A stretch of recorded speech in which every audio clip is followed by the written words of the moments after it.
for a conversation produced by our underwriter, Allstate, about the resilience gap, why disaster preparedness still matters. Please welcome Rich Loconte, Senior Vice President of Government and Industry Relations at Allstate, with The Atlantic's Alice McKown.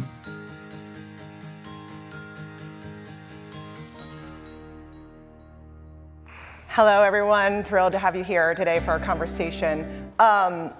Disasters are growing, and as stated, preparedness seems to be shrinking. That's why I'm excited to talk to Rich Loconte from Allstate today about how we can understand how we can build resilience better before the storm, explore how we are investing those dollars in preparedness, and how we can get some returns.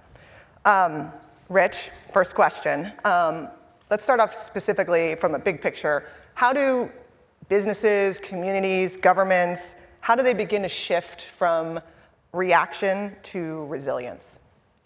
Thank you, Alice, for having me here today. So I think the first is shifting the thinking really and about how we respond to storms. And as an insurance company, when they think about insurance companies, it's all about, we think about paying claims. It's what happens afterwards. So what we're working to do is to try to get people to start to think and understand how much investment in mitigation and pre-disaster investment can help ensure that people, their lives are less disrupted, jobs are protected, and that community can go on, more uninterrupted.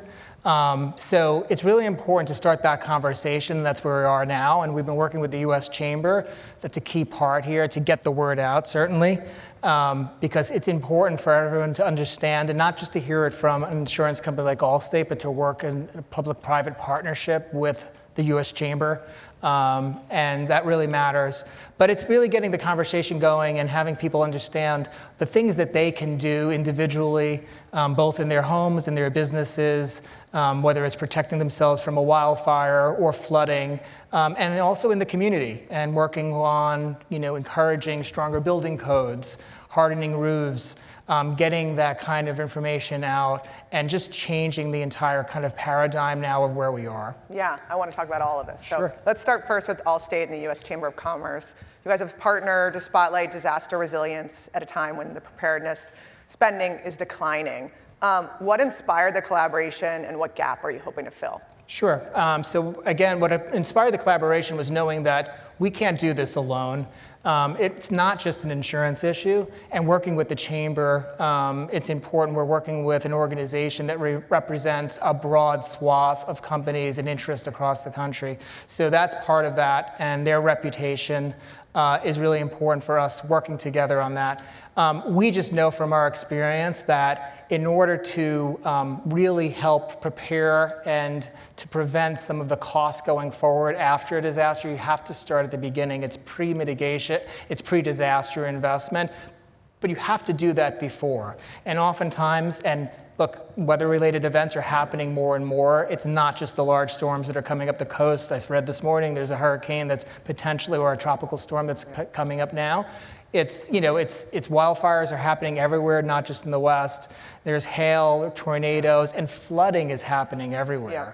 So it's really important for us. And what we've done in our two reports, last year was a report that really showed and demonstrated that for every dollar spent, we can save $13 in post-disaster costs. Wow. And this year, we've gone beyond that and talked about how, in terms of lack of investment, what that can mean when we don't, for every dollar that's not spent, can cost up to $30 later. Wow, so those are findings specifically from the report? Specifically from the report. Wow, those are incredible.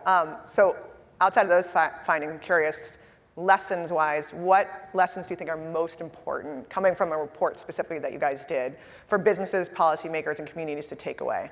It's just the idea that we have to prepare. It's happening all the time. There's no single season anymore for specific weather-related events. Like I said, wildfires, tornadoes, it's happening all year round. Have to start thinking about that. Businesses need to start working that in their actual business plans. Families need to be prepared individually. Talk to your insurers. See whether or not there are potentially discounts available. What can you do individually to prepare yourself? And then just thinking about, as in the community, what else can be done. Yeah. You've made public-private partnerships like this one a real priority. Why are these collaborations important. You talked a little bit about it at the top, and what are the biggest benefits you've seen so far of these type of partnerships? Sure.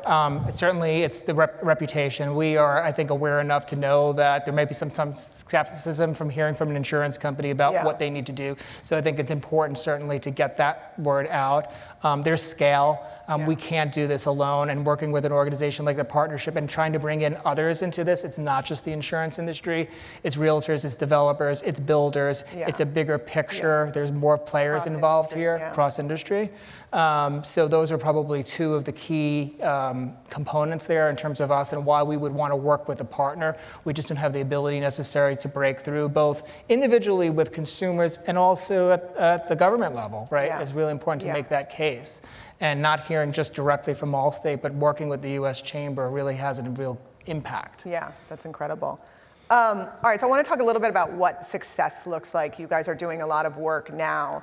And so if we succeed in what we're doing now, which is shifting from a reactive to a proactive culture of resilience, preparedness, what does success look like in 2030, say? So, it's being prepared. It's obviously saving lives first and foremost and protecting people. But it's ensuring that economies can keep moving forward. And certainly part of us working with the chamber is really key part of that. And less disruption. What we're normally seeing is certainly when a big storm comes through, or even, like I said, just smaller flooding events that are happening on a regular basis.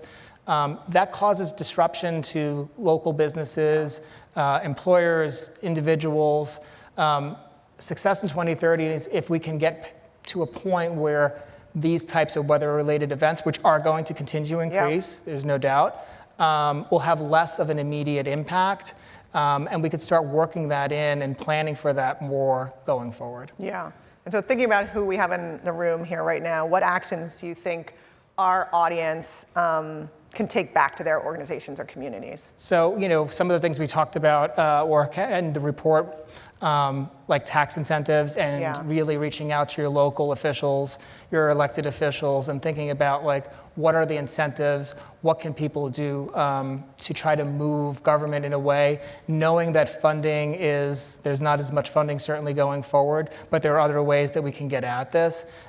Reaching out to your insurer, reaching out to your agents and making sure that are there discounts, what are the tips and tools, what can we actually achieve in order to really get something done today. Yeah, and how we were talking about earlier, how you prepare your home, what are the incentives with your home, what are what can you do for your business? This is great. Well, I think we are running out of time. Thank you so much, Rich. Really appreciate having you here, and thank you to everyone, and thank you to Allstate. Thank you. Okay, thank you.